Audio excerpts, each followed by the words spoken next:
अस्सलाम वालेकुम students, my name is Anam Fatima. आज हम चलते हैं अपने लेक्चर नंबर 5 की तरफ, जिसका नाम है classification of accounts. What is an account? Account क्या होता है? Record that summarise movement in an individual item is called account. जब भी हम कैश मूवमेंट को रिकॉर्ड करते हैं, इंडिविजुअली रिकॉर्ड करते हैं और फिर उसको समराइज़ करते हैं, उसको अकाउंट कहते हैं। इंडिविजुअली कैसे? जैसे एक्सपेंस अकाउंट अलग बनाएंगे, इनकम अकाउंट अलग बनाएंगे, प्रॉफिट अकाउंट हम अलग बनाते हैं। तो सबका अलग अलग इंडिविजुअली जो है वो रिकॉर्ड करते हैं पहले इन सब चीज़ों को, फिर उनको समराइज़ कर देते हैं, इसका हम अकाउंट कहते हैं। कैपिटल को दूसरे लफ्ज़ों में हम ऑनर इक्विटी भी कहते हैं। कहीं ऑनर इक्विटी का वर्ड लिखा हुआ आता है आपकी बुक में या फिर आपके एग्जाम्स में, तो इसका मतलब कैपिटल ही होता है। ऑनर इक्विटी को हम कैपिटल कहते हैं और कैपिटल को ऑनर इक्विटी कहते हैं। What is a patents? Patents और ट्रेडमार्क और कॉपीराइट्स के वर्ड जो हैं आपने पिछले लेक्चर में पढ़े थे लेकिन समझे नहीं थे, तो आज हम इन्हें समझ भी लेते हैं कि पेटेंट्स किसे कहते हैं। Invention for which the inventor claims the exclusive right. कोई भी इन्वेंटर है, उसने कोई चीज़ इन्वेंट की है तो वो उसके ऊपर एक्सक्लूसिव राइट का क्लेम कर सकता है। मतलब कि मैंने अपना कोई सॉन्ग बनाया है या कोई मूवी बनाई है या कोई ड्रामा राइट किया है, तो मैं ये क्लेम कर सकती हूँ कि ये मेरी चीज़ है, ये मेरी इन्वेंशन है, उसको कहते हैं patents. What is a trademark? Trademark क्या होता है? Symbol, logo, word, colour, sound, design और other device that is used to identify a business और प्रोडक्ट इन कॉमर्स। सिंबल जो होते हैं, चाहे वो लोगों की शक्ल में हो, वर्ड में हो, कलर, साउंड या डिज़ाइन या फिर किसी भी दूसरी डिवाइस में हो, जो बिजनेस को आइडेंटिफाई करता हो, उसको हम ट्रेडमार्क कहते हैं। एग्जाम्पल्स ट्रेडमार्क की आपके पास ये हैं, जैसे पेप्सी वालों का है KFC, बर्गर किंग, लोगो, नासा, एप्पल और गूगल का, इस सब के हैं ट्रेडमार्क्स हैं। अब हम चलते हैं कॉपीराइट्स की तरफ कि कॉपीराइट क्या होता है। कॉपीराइट को हम थोड़ा बड़ा कर लेते हैं, हमने बड़ा नहीं किया था इसको।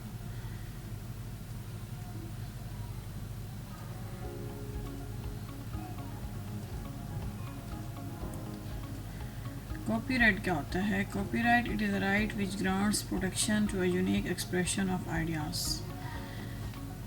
कॉपीराइट ये चीज़ होती है कि मैंने कोई चीज़ बनाई है तो फिर मैं उसके ऊपर कॉपीराइट ले लेती हूँ कि भाई ये चीज़ मैंने बनाई है, इसकी कोई कॉपी नहीं कर सकता, और अगर उसकी कोई कॉपी करेगा तो मैं ये क्लेम कर सकूँगी कि भाई इसने मेरी कॉपी की है। तो आप कोई भी चीज़ बनाते हैं, कोई भी आइडिया सोचते हैं, तो आप उसके ऊपर अपना कॉपीराइट भी लेते हैं, इसको कहते हैं कॉपीराइट।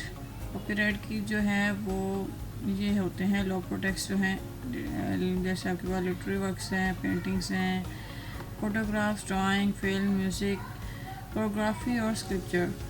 इन सब कैटेगरीज में अगर आप कोई भी चीज़ अपनी इन्वेंट करते हो तो आप उसके ऊपर कॉपीराइट भी लेते हो कि ये चीज़ मैंने बनाई है, मेरी इस चीज़ के ऊपर इसे कोई भी कॉपी नहीं कर सकता, और अगर करेगा तो आप उसे क्लेम कर सकते हैं। तो ये होती है कॉपीराइट।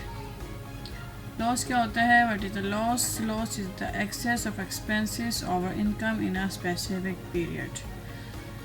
स्पेसिफिक पीरियड में अगर आपकी इनकम से ज़्यादा एक्सपेंस हो जाता है तो उसको हम लॉस कहते हैं, यानी कि आपकी इनकम इतनी नहीं हो रही जितना आप एक्सपेंस कर रहे हो, तो वो एक्सपेंस क्या होता है? आपका लॉस में चला जाता है, वो चीज़ लॉस में जो है वो इंक्लूड होती है। डेबिट और क्रेडिट का मीनिंग क्या होता है भाई? क्रेडिट उसे कहते हैं जब आपके अकाउंट में मनी इंटर होती है, जब भी कोई भी कैश आपके अकाउंट में आएगा तो वो क्रेडिट होता है, और विड्रॉ होगा तो वो डेबिट होगा। विड्रॉ होगा तो डेबिट होगा, इंटर होगा तो क्रेडिट होगा। ये चीज़ आप रख लें। इसकी एग्जांपल ऐसे, जैसे हमने एम्प्लॉयज़ को सैलरीज दी हैं तो उसमें से कैश जो है वो डेबिट हो रहा है क्योंकि कैश जो है हमारे अकाउंट से निकल रहा है, ठीक है ना। विड्रॉ हो रहा है तो कैश डेबिट हो गया, और सैलरीज क्या हो गई? क्रेडिट हो गई। सैलरीज तो हमने पे कर दी तो वो चीज़ क्रेडिट में चली जाएगी। अब हम रूल्स देख लेते हैं, हमारे पास रूल्स कौन कौन से हैं। Debit and credit for acids. इसका हम पहले रूल पढ़ते हैं कि जब एसिड्स इंक्रीज हो, increase in acids is debit. Acids तो बढ़ रहे हैं हमारे पास लेकिन कैश कम हो रहा है। When assets are purchase then asset is credit and cash is debit. Assets क्या हो रहे हैं? बढ़ रहे हैं। कैश क्या हो रहा है? कम हो रहा है। तो कैश क्या जाएगा? डेबिट में जाएगा, और एसिड्स किस में जाएंगे? क्रेडिट में जाएंगे ना, एसिड्स जो होते हैं वो क्रेडिट हो जाएंगे, कैश क्या हो जाएगा, डेबिट हो जाएगा। लेकिन जब एसिड्स हम डिक्रीज़ करेंगे तो वो चीज़ क्रेडिट हो जाएगी। जैसे एसिड्स हमने बेच दिया, अपने कोई भी एसिड्स थे हमारे पास, उनको हमने सोल्ड कर दिया, तो वो एसिड्स हमारे पास डेबिट हो गए, वो कम हो गए, और कैश जो होगा क्रेडिट हो गया, कैश हमारा बढ़ गया क्योंकि हमने चीज़ तो बेच दी, हमने उसके बदले में कैश ले लिया। तो कैश ज़्यादा है, एसिड्स कम है, तो ये चीज़ क्रेडिट हो जाएगी। आपने हमेशा मनी के हिसाब से, कैश के हिसाब से सोचना है। आपने एसिड्स, लायबिलिटी इनके बारे में नहीं सोचना, आपने कैश को देखना है कि कैश अकाउंट में आ रहा है कि जा रहा है, तो वो चीज़ क्रेडिट और डेबिट हो रही होती है। अब हम लायबिलिटी को देख लेते हैं कि लायबिलिटी क्या कहता है। Debit and credit for liability. Increase in liability is credit. जब लायबिलिटी जो है वो आपके बिजनेस को प्रॉफिट दे रही है, पैसा तो आ रहा है आपके अकाउंट में, तो फिर ये चीज़ क्रेडिट हो जाएगी। Decrease in liability is debit. अब आपने लायबिलिटी यानी कि उधार किसी को वापस करना है, तो आपके अकाउंट से कैश जो है, मनी जो है वो विड्रॉ होगी, तो ये चीज़ डेबिट हो जाएगी। कैश जा रहा है तो डेबिट, कैश आ रहा था तो क्रेडिट हो जाता है। अब हम देखते हैं debit and credit for expense.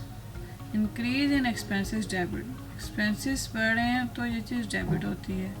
जब भी हम कोई चीज़ एक्सपेंस करते हैं, कोई भी खर्चा करते हैं, तो हम कैश पे करते हैं ना उसके बदले में, तो ये चीज़ डेबिट हो जाएगी। कैश कम होता है, एक्सपेंस बढ़ रहा है, हमने मनी या कैश पे करके वो चीज़ हमने ली है, तो एक्सपेंस किया ना हमने, तो एक्सपेंस बढ़ गया, कैश कम हो गया, तो ये चीज़ डेबिट हो गई। Decrease in expenses credit. इसका हम रिवर्स कर देंगे, हमने कोई चीज़ वापस कर दी, यानी कि जो चीज़ हमने एक्सपेंस किया था हमने वही चीज़ उसको वापस कर दी, उसके बदले में हमने कैश ले लिया, तो क्या हुआ, हमारे अकाउंट को बेनिफिट हो गया, कैश हमारा बढ़ गया, एक्सपेंस हमारा कम हो गया, तो ये चीज़ क्रेडिट हो जाएगी। कैश बढ़ेगा तो क्रेडिट, कैश कम होगा तो डेबिट, कैश बढ़ेगा तो क्रेडिट, कैश कम होगा तो डेबिट हो जाएगा।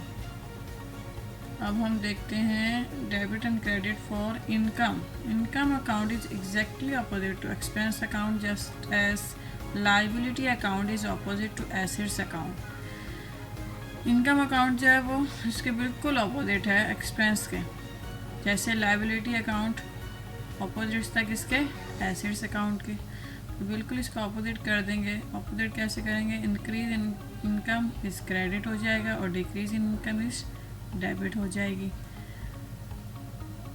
तो आज का लेक्चर हमारा जो है वो यहीं पर ख़त्म होता है। अब हम आगे जो है वो कुछ शीट्स वगैरह उनकी हम तैयारी करेंगे, जनरल लेजर, जनरल के बारे में हम पढ़ेंगे, तो अपने पास एक रजिस्टर और कॉपी पेंसिल ज़रूर लिख लीजिएगा, क्योंकि ये शीट्स जो होती हैं वो आपको लिखनी पड़ेंगी। और अगले लेक्चर तक के लिए अल्लाह हाफिज़।